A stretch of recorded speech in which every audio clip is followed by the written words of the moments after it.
యేసుక్రీస్తు ప్రభుల వారు ఆయన ఈ లోకంలో జీవిస్తున్నటువంటి సమయంలో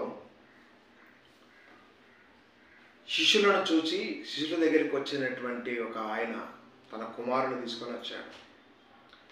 ఎలాగైనా నా కుమారుని స్వస్థపరచు, వీడికి చిన్నప్పటి నుండి మూర్ఛ రోగం ఉంది, నీళ్లు కనపడ్డా నిప్పు కనపడ్డా కింద పడిపోతున్నాడు అనేసి అడిగారు.